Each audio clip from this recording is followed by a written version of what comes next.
L'Orim, c'est un mode pack létal. Mais genre vraiment létal. Il y a pas mal de pièges à éviter au début, et l'un des plus gros, c'est de rater son build. Ce qui est tout à fait normal en vrai. Vous avez pas encore le game knowledge, et vous venez probablement du Vania. Donc, vous voulez tout faire dès le début. Vous vous éparpillez, et là, vous arrivez niveau 15-20 après des dizaines d'heures de jeu. Et vous êtes déçu. Le build est tout pourri, le jeu est trop dur, CFF. Mais on va éviter ça ensemble. Donc je vais vous poser les bases d'un build solide et un fil rouge qui tient la route que vous pourrez poursuivre par la suite. Déjà, je propose de rendre à César ce qui lui revient. L'Orim, c'est un mode pack pour Skyrim créé par Biggie Boss. Un blaze qui lui va d'ailleurs très bien parce que le boss a réussi à rassembler près de 4000 mods sur un moteur qui tient essentiellement avec du scotch et le Saint-Esprit. Je dirais que l'objectif principal du mode pack, c'est d'approfondir l'aspect RPG du jeu, tout en restant fidèle à l'esprit de la licence. Et de belles textures. De très belles textures. Et tout ça gratuitement, en un seul clic. Ou plutôt 4000 si vous n'avez pas premium. Allez, franchement, lâchez les 10 balles. Votre temps vaut plus que ça. Bref, dans cette mini-série, l'idée c'est de faire les baby steps avec vous et de vous présenter ce mode pack. Ce mode pack qui me hold up depuis déjà plusieurs dizaines d'heures de jeu. Alors, la première étape, c'est de créer un bonhomme. Le concept, c'est de refaire le brave du trailer officiel. Donc, on va partir sur un Nord pour la puissance et la réduction du cooldown des shouts. Il va crier très très fort. Aussi, les power attacks vont coûter 20% de stam en moins, et vous aurez 5% de dégâts bonus en mêlée. Ensuite, vous aurez à choisir un Bird Sign, et ici il y a plusieurs candidats à retenir. On peut penser au guerrier pour les dégâts physiques et la peinée d'armure. L'Atronac pour l'absorption de spells, c'est en réalité de la résistance magique déguisée. Il y a également la Lady pour l'augmentation et la récupération des HP et de la stamina. Et aussi l'Amant pour l'augmentation slash récupération de stamina et le bonus de cooldown des shouts si un skill de speech est maîtrisé. Parmi toute cette sélection, je pense que la Lady est légèrement au-dessus du lot, donc on va partir sur celle-là. Après, il est temps de sélectionner vos skills. Ce qu'il faut savoir, c'est que les 3 majeurs donnent un chouette truc et que les 6 mineurs servent à dalle. S'il y a vraiment un truc à prendre en majeur, je dirais que c'est Smithing, puisque vous allez débuter avec un coup de livre qui, une fois lu, vous octroie un perk en forge. Ce qui est plutôt top pour l'early game. Et pour les 2 autres majeurs, partez sur du brut, genre une main et bouclier. Ensuite, ce qui concerne les mineurs, partez sur un truc style genre altération et restauration. Comme ça va vous permettre de soloter en mid-endgame. Ensuite, Heavy Armor évasion. Même si on va essentiellement être sur du fat, prenez la peine de choisir évasion quand même pour accélérer la prise du dodge. Et pour finir, enchantement et un skill de votre choix entre alchimie, crochetage ou speech. L'idée du build, c'est d'être polyvalent, vous allez pouvoir passer en dual wield pour du DPS pur, utiliser des staffs pour clear le trash en AoE, ou même sortir votre bouclier pour avoir plus d'armor rating et jouer autour des parades parfaites, tout ça en étant en heavy armor. Comme ça va pardonner beaucoup de choses et éviter la frustration des OS. Puis quand ça va commencer à chauffer, vous pourrez toujours compter sur l'altération en guise de pré-buff et la restauration pour le sustain. Et là, j'ai même pas parlé de cri. Niveau divinité, maintenant on va prendre un Jésus qui va être utile dès le début, type Arché ou Kinaret. Les deux boostent la regen, ce qui est vraiment crucial pour le early. C'est pas un choix définitif, donc on évite de partir avec un Talos direct par exemple. Personnellement, je vais choisir Kin pour le RP. Vous devrez ensuite choisir 2 traits parmi tout un pool. Chaque trait offre un avantage et un inconvénient, donc il faut choisir intelligemment. Gardez en tête que vous obtiendrez un 3e trait après avoir battu Alduin. Donc, dans l'optique d'avoir le meilleur mid-game endgame, je vous propose Quest 2. Vous allez débuter avec 50 points de ressources en moins, mais vous allez en récupérer 2 supplémentaires toutes les 3 quests complétées. Il ne faut pas avoir peur de ce trait parce que c'est une pénalité qui se gère assez bien via la bouffe, les shrines ou les potions ou même encore les items. Comme 2e trait, optez pour un truc genre self-taught. Ça réduit votre mana de 100 points, mais tous les 3 livres lus, vous gagnerez 1 point de mana supplémentaire. Et ce qui est bien avec ce trait, c'est qu'il agit un peu comme un passif. Parce que de toute façon, vous n'utiliserez pas la magie avant le level 25-35. Donc à ce moment-là, vous aurez déjà constitué une bonne réserve sans jamais avoir investi dedans. C'est ce qui va d'ailleurs vous permettre de balancer des spell master avec un build guerrier. Pour finir, vous devrez sélectionner un mode de jeu entre facile ou classique. Et ici, on va crosser un peu le game en choisissant le mode bébou. Comme ça, on va avoir accès à 6 perks au lieu de 3. Et ensuite, on passera vite fait dans les settings, histoire de switcher en classique.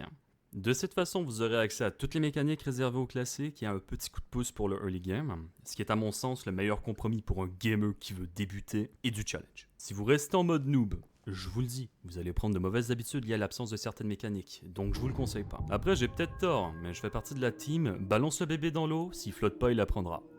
Ceci étant dit, on va maintenant attribuer nos premiers points de compétence, le premier étant pour Heavy Armor dans Conditionnement. Sans ça, votre stamina va juste passivement se drain. Ensuite, on va mettre un point en bloc avec Improve Blocking. Puis le troisième point, on va l'investir en dégâts. Donc arme à une main et on bouine. On prend Penetrating Strike, comme ça va open pour la charge un peu plus tard. Pour le dernier point, on va l'investir en évasion. Malheureusement, ce point sera un peu gâché puisqu'il s'applique uniquement si vous portez pas d'armure lourde, mais ça va permettre d'avoir le dodge un peu plus tard. Maintenant, faites-moi le plaisir d'ouvrir votre inventaire et regardez ce que la RNG vous a réservé comme Sword and Board. Tant qu'à y être, on en profite pour les mettre en favoris via la wheel en appuyant sur G. C'est un sick mode qui modernise un peu, qui est personnalisable et qui bypasse pas le système de base. Aussi, on n'oublie pas de lire le bouquin concernant la forge, histoire de déverrouiller Craftsmanship. D'ailleurs, puisqu'on en parle, évitez d'investir des points en forge. La majorité de l'arbre peut être obtenue gratuitement, donc on évite. Bref, maintenant on appuie sur P pour avoir l'accès rapide à la magie, et profitez-en pour zioter vite fait. On va retenir ici Interact from Afar pour la créativité du power et sa capacité à déverrouiller certaines situations. Par exemple, interagir avec un PNJ hors de portée, ou les bait vers des pièges environnementaux.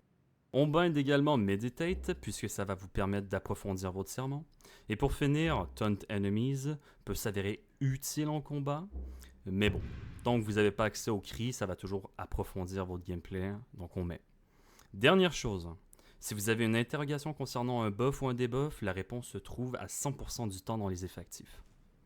Puisqu'on est maintenant face à cette table remplie de yummies, alors autant en profiter pour faire un point gastro. Il y a plusieurs types de nourriture. Retenez que la viande c'est pour les HP, les ragoûts c'est pour le warm, le pain et les veggies c'est pour la stamina, les fromages pour la magicka, les desserts pour des buffs variés, les liquides pour ajouter un multiplicateur d'efficacité aux nourritures, et l'alcool, mais ça c'est un point à part puisque ça augmente l'armor rating, mais il y a des debuffs sans perk et ça fait un peu plus que ça, donc on va passer pour le moment.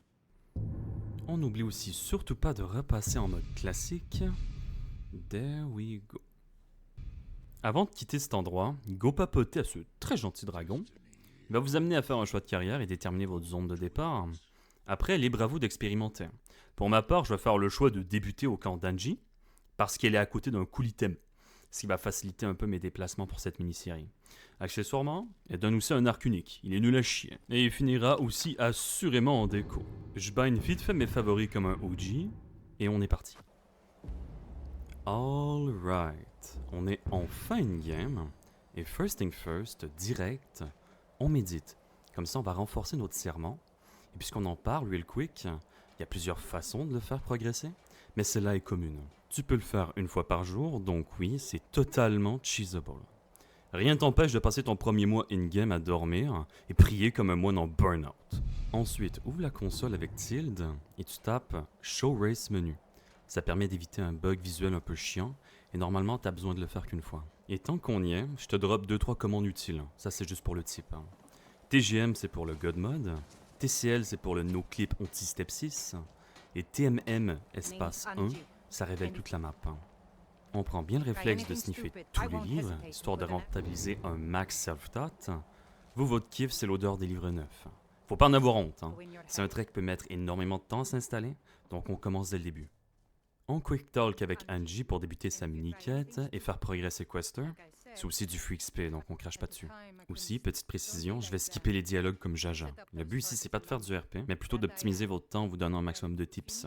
Bref, on n'oublie pas de récupérer les Practice Arrows, sinon vous allez avoir du mal à compléter l'épreuve, puisque tendre l'arc va consommer passivement toute votre stamina. J'en profite également pour spécifier que je sais absolument pas faire de montage, donc ça va être un peu le freestyle, avec sûrement des cuts un peu bizarres ou maladroits.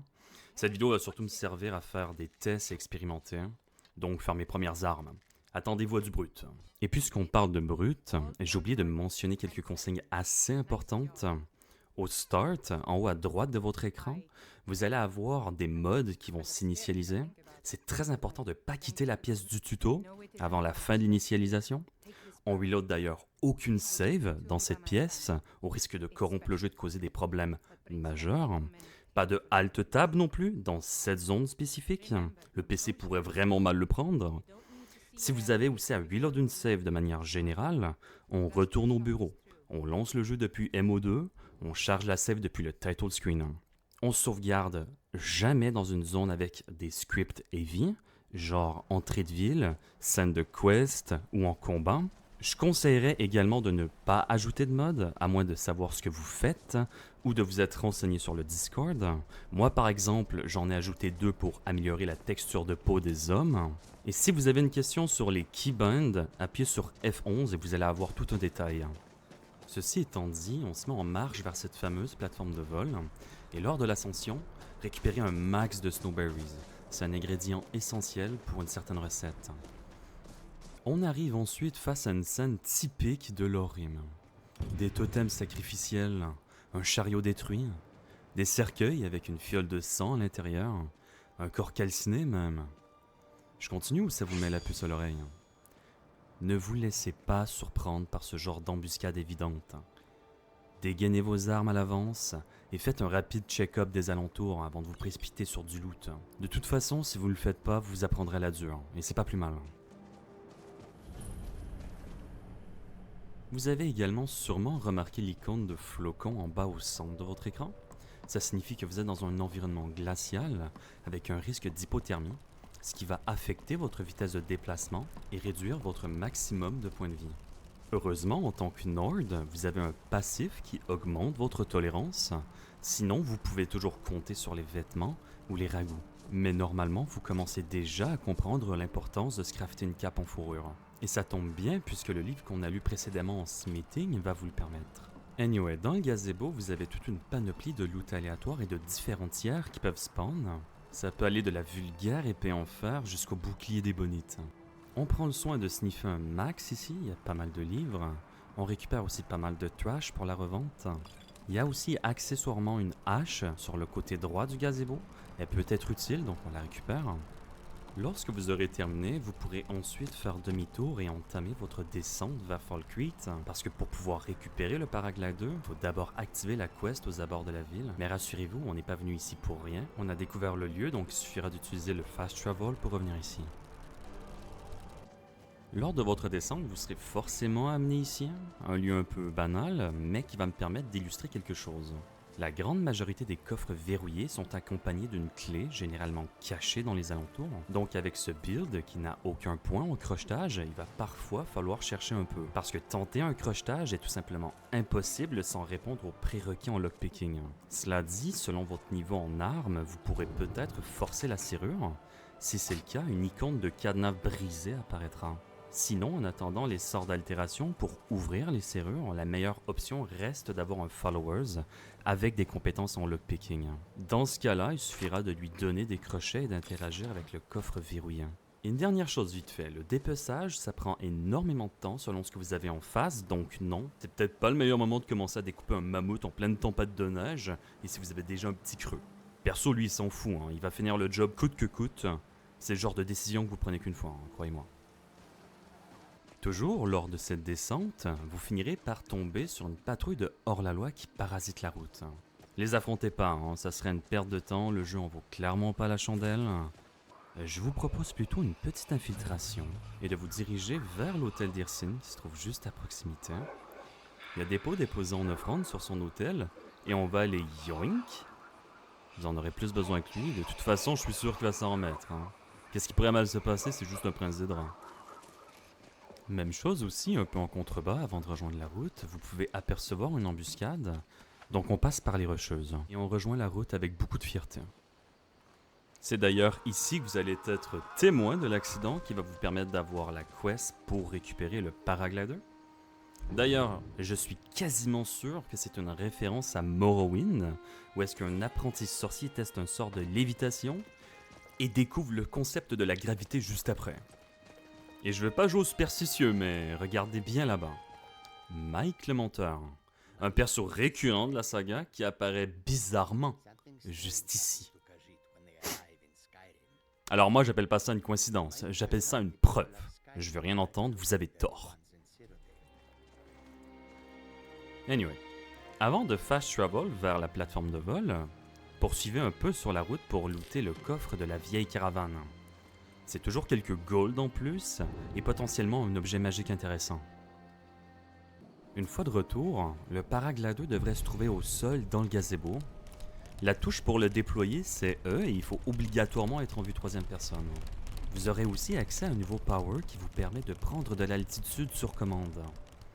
Aussi, depuis l'inventaire, vous pouvez interagir avec l'item, ce qui vous permet d'activer ou de désactiver le coup en stamina du paraglider. Et là, faites votre meilleur power walk et lancez-vous. Déployez et profitez de la vue.